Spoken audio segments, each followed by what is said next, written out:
Janet, and I wanted to share a review of the Super Golden Marker Kit that I just got. I believe you can find them on Amazon and possibly on Temu as well. But just to point out that Super Golden isn't part of the name. The reason that it's golden is because the mica flecks in the pens are golden, and there's 12 of them. They come, they are metallic, and the style that I got is a 0.7 millimeter tip, so it's a pointed tip, and I'll show you that as we open them up. They are water-based pigments. The thing that I noticed, and I have them separated here into two piles, is that the mica in these seem to be silver, and the mica in this set over here seems to be gold. So I thought I would share that to show you the difference between the two. The other thing I wanted to show you is that the pens do not come with a number on them. There is a number right here. Might be hard to see on this dark pen. It says GN1103. That's the style of the pen, not the color.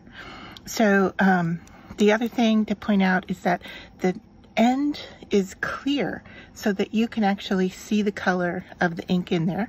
There is also a ball, a shaker ball inside.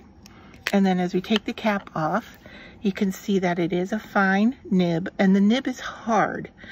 So you have to work to load the color into the end, just like any other paint marker. I will say that it does take a lot of work, and each pen comes individually wrapped in plastic. So I have already unwrapped these and primed each one for this review, because if I didn't, we would be here forever. Also, the top, I noticed on one of them, so it's the same on all of them, does come unscrewed. So I thought that was quite interesting.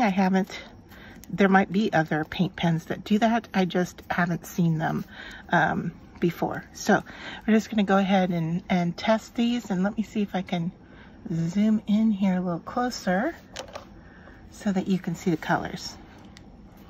All right, so this is our first one in a magenta color, and more purple-like, I guess. So I will take the purple pen and use it right next to it so you can see.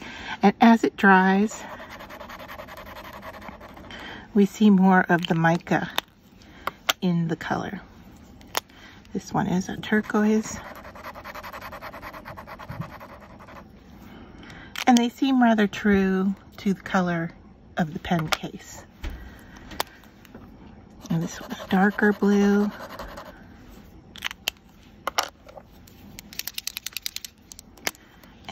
And silver. All right, so bring those up closer to you. Some of them are still a little wet, but hopefully, there, you can see that they all do have a silver base to them. Color is very pretty, and you can definitely get a sense of the mica in those colors. All right, then I'm going to go on to the other ones here, and I'm just sorting them to show what colors are similar with each other. Now these do have more in the gold range, so this one is probably a little bit more brown, and it's mica. Once it dries, I mean, right now you can tell it's shiny, but to really get a sense of the mica, you have to wait for the ink to dry.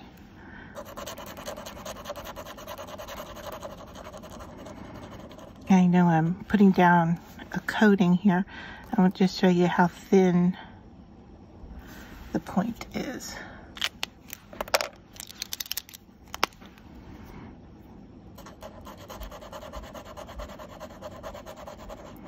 And if they feel a little dry, you just push down on them. Like I said, the nib is hard, so if you push too hard, you're going to get an indent into the paper itself.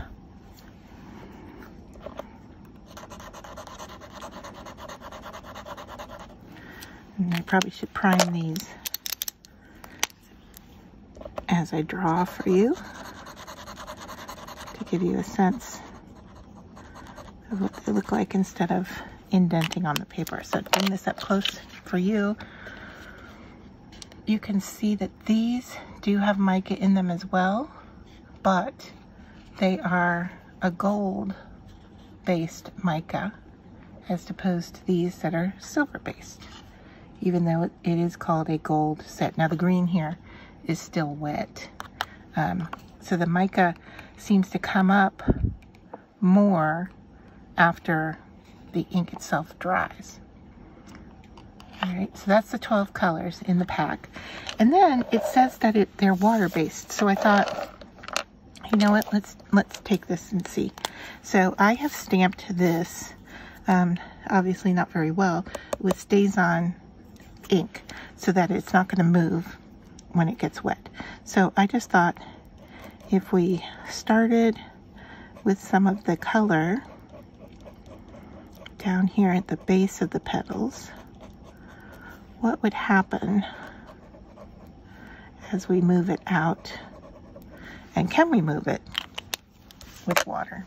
So I have a water brush here. Just make sure we're primed, which we are. And let's see, can I move this paint around? It looks like I can, and it also looks like it's not really fading the color or watering down the color. So that is interesting too. We should look to see how much. Okay, now I've got a buildup of water here, so it is traveling on me. But I also can see that as it dries, I might be getting lighter towards the outside.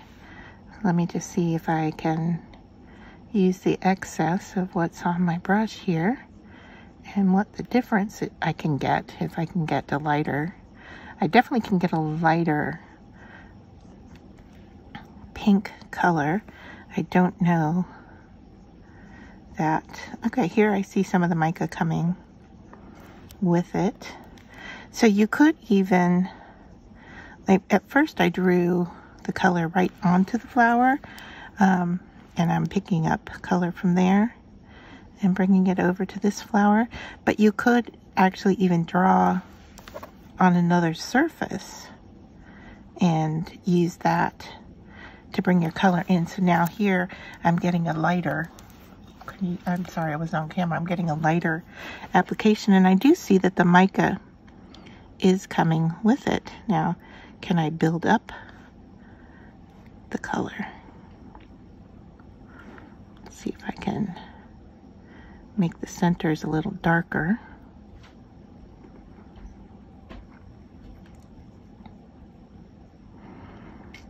And build up some definition.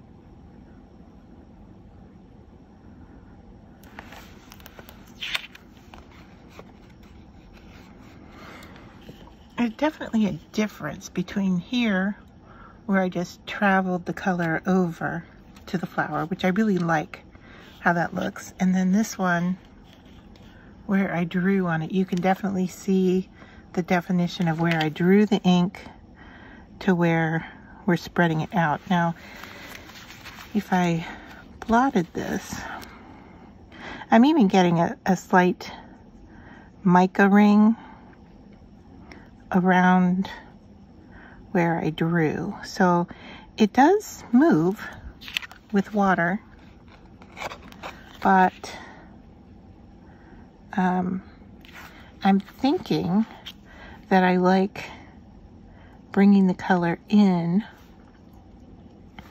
like so, as opposed to drawing directly on it and then trying to spread the color out.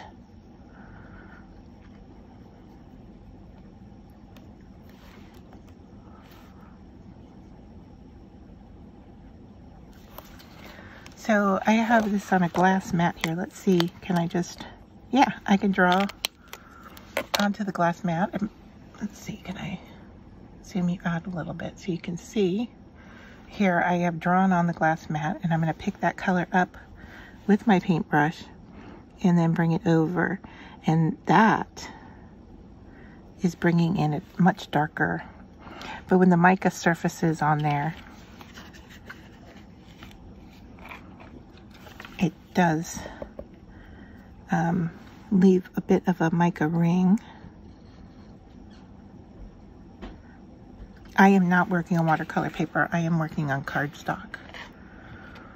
So there might be a difference with that as well. But this is nice to be able to paint with it and get it to move with water. And like I said, I really like how I can paint and bring the color to the cardstock as opposed to drawing and painting. I've used water with this twice now to blend it out. You can see that I'm getting a little bleed ring around the petals, and that center drawing is now going away a bit, but it does kind of reflect differently than these where the mica is there. And you can see here how much water I've used to spread this out. So let's just try a gold one.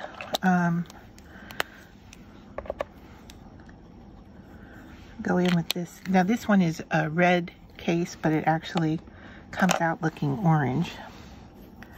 So I want to spread that out.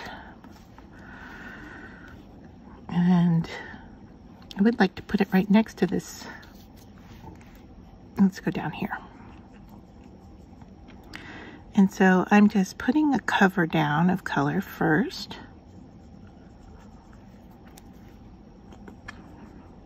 And then I'll come back in and see if I can build up color. Okay, so there's a light application of the color.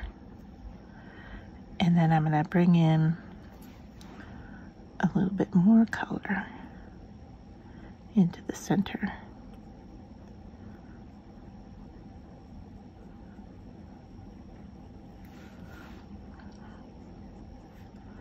And try to show a little depth to that flower. So yeah, it definitely gives a different mica shift depending on how much you put down. What if, I'm just gonna bring this magenta in again. What if we brought in a new color around the edge? Make sure I'm in camera here. How do the colors work if we use two different colors together? And do they blend?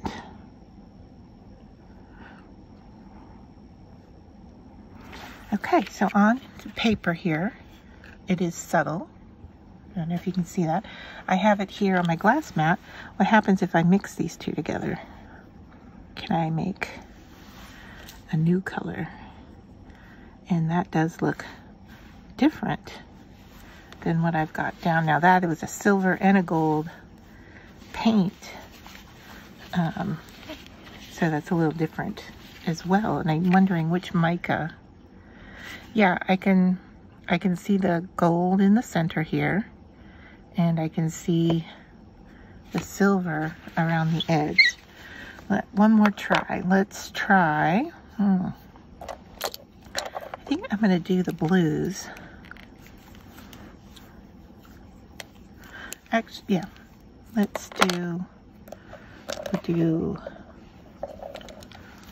try to look to see if there's enough difference between them. All right, let's do this. So we've got an orangey color and a gold, and these are both the gold mica.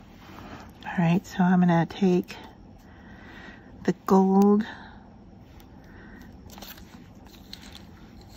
to the center of the flower. I like the color of the pigment. It is definitely holding up, even with the water. I mean, I'm getting a fainter color for sure, but that color is still vibrant enough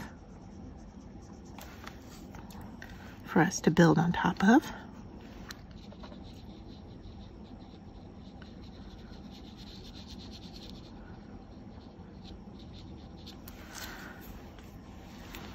And then let's see if we take some orange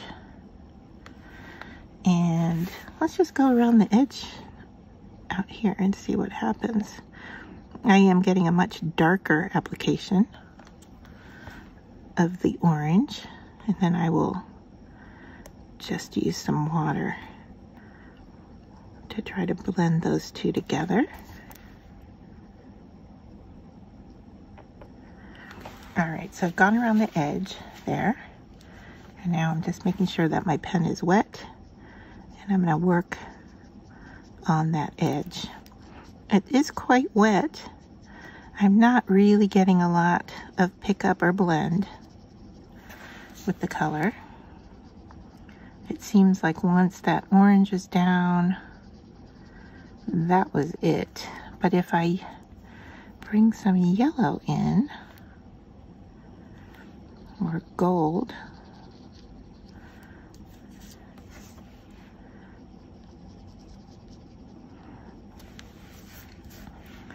let's see if I get a little more color active here.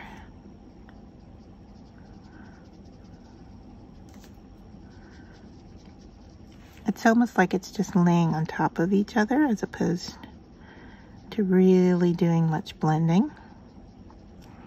Once again, this is cardstock, not watercolor, and I think maybe on a watercolor surface it might blend a bit more than what I'm seeing here. But I'm liking the results that I'm seeing, and so it takes my pens from just being able to draw with them. I can color with them, but I can also paint with them. And so now I have a metallic water paint, or watercolor, if you will. And it does seem to be slightly translucent if you water it down. And the colors can mix together. So I have the orange and the yellow here mixing together on my glass mat. And then we paint. And of course we're going to get more of an orange color because the orange is more dominant than the yellow. But you can see here I'm getting a more kind of muted colors when mixing them together, but still translucent with the water. And when I lay them on top of each other, I am getting a darker application. So right here in the center was a 2-layer application. So yeah, I like what I'm seeing, and I think I will explore with these more, probably on watercolor paper next, and see what kind of different results I get.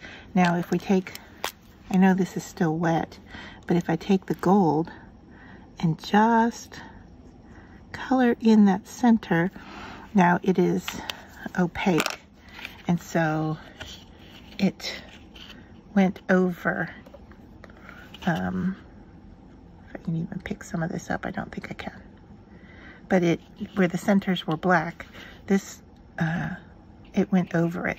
And so I can't see that black anymore. If I water it down and pick it off, you can see a little bit of the stamping through the paint pen. But the paint pen by itself is opaque. When you water it down, it becomes more translucent, is what I'm trying to express. Not very well with my words. So yeah, that is our experiment with these Super Golden markers.